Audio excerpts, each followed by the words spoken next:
بہن اور بھائیوں، السلام علیکم۔ آپ کا میزبان وحید جی آپ سے مخاطب ہے۔ خیریت موجود، خیریت مطلوب۔ ایک یہ اشکال پیدا ہوتا ہے کہ حضرت ابراہیم علیہ السلام نے نمازوں کی تخفیف کا سوال کرنے کی طرف توجہ کیوں نہیں دلائی؟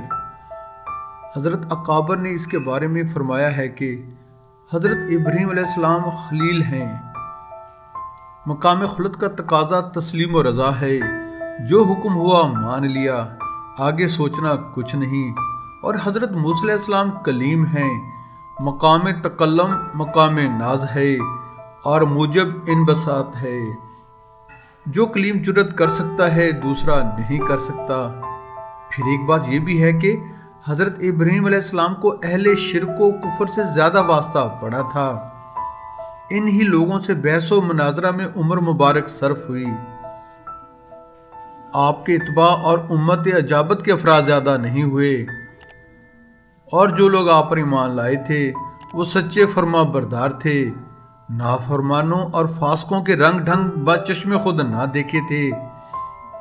جیسے حضرت موسیٰ علیہ السلام کا ذہن تخفیف کرانے کی طرف چلا گیا اور اپنے تجربہ کا اظہار کرتے ہوئے فرمایا۔ مسلم شریف میں حدیث مبارکہ ہے جس کا مفہوم ایسے ہے، یعنی میں بنی اسرائیل کو آزما چکا ہوں اور اسی تجربہ کی بنیاد پر کہتا ہوں کہ اتنی نمازیں پڑھنا آپ صلی اللہ علیہ وآلہ وسلم کی امت کے لیے دشوار ہوگا۔ حضرت ابراہیم خلیل اللہ علیہ السلام بھی امت محمدیہ کی خیر خواہی سے غافل نہ تھے، مگر انہوں نے تقصیر حسنات کو پیش نظر رکھا، جس کی وجہ سے 50 نمازوں کی فرضیت کی خبر سن کر دل باغ باغ ہو گیا اور خوشی کی انتہا نہ رہی۔ جب یہ خبر ملی کہ کعبہ شریف بناتے وقت میں نے بسم اللہ الرحمن الرحیم ربنا وابعث فیہم رسول منہم کے ذریعے جس امت کے لیے دعا کی تھی وہ آج نوازی جا رہی ہے، اور اسے رات دن میں 50 مرتبہ بارگاہ خداوندی میں حاضری کا شرف دیا جا رہا ہے۔ پھر بھلا وہ تخفیف صلاۃ کا مشورہ کیوں دیتے؟ کیونکہ وہ تقصیر حسنات کی طرف متوجہ تھے، اس لیے انہوں نے امت محمدیہ کو ایک پیغام بھیجا۔ حضرت عبداللہ ابن مسعود رضی اللہ تعالیٰ عنہ سے روایت ہے کہ جس رات مجھے سیر کرائی گئی حضرت ابراہیم علیہ السلام سے ملاقات ہوئی۔ انہوں نے فرمایا کہ اے محمد صلی اللہ علیہ وآلہ وسلم، میری طرف سے اپنی امت کو سلام کہہ دینا۔ سبحان اللہ، وعلیکم السلام، وعلیکم السلام۔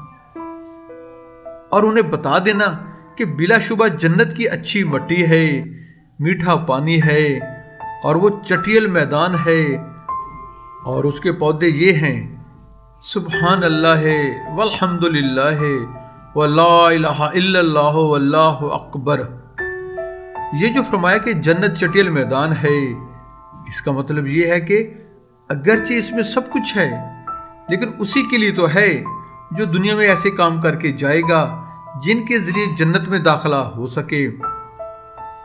جنت اپنی محنت سے ملے گی، اور اس کو اس طرح سمجھ لیا جائے جیسے کہ بہت اچھی زمین ہو، مٹی بھی عمدہ ہو، پانی بھی میٹھا ہو۔ جب کوئی شخص اس میں درخت لگائے گا اور اس عمدہ پانی سے سینچائی کرے گا تو اس کا پھل پالے گا۔ لہٰذا دنیا میں نیک اعمال کرتے رہو، اللہ کا ذکر کرو، سبحان اللہ والحمد للہ ولا الہ الا اللہ واللہ اکبر پڑھا کرو۔ ان کو پڑھو گے تو یہاں جنت میں ان کے عوض درخت پالو گے۔ اسی لیے ایک حدیث شریف میں فرمایا گیا ہے کہ جس نے سبحان اللہ العظیم و بحمدہ ہی کہا اس کے لیے جنت میں ایک درخت لگا دیا جائے گا۔ سبحان اللہ، سبحان اللہ۔ بہن اور بھائیوں، اگر آپ ہمارے YouTube channel history by Waheed ji پر نئے آئے ہیں تو ہم آپ سے ملتمس ہیں کہ ہمارے چینل کو سبسکرائب کر کے بیل آئیکن پر کلک کر لیں، آل کو چیک ان کر لیں، ہماری ویڈیوز کو اپنے حلقہ احباب میں شیئر کریں۔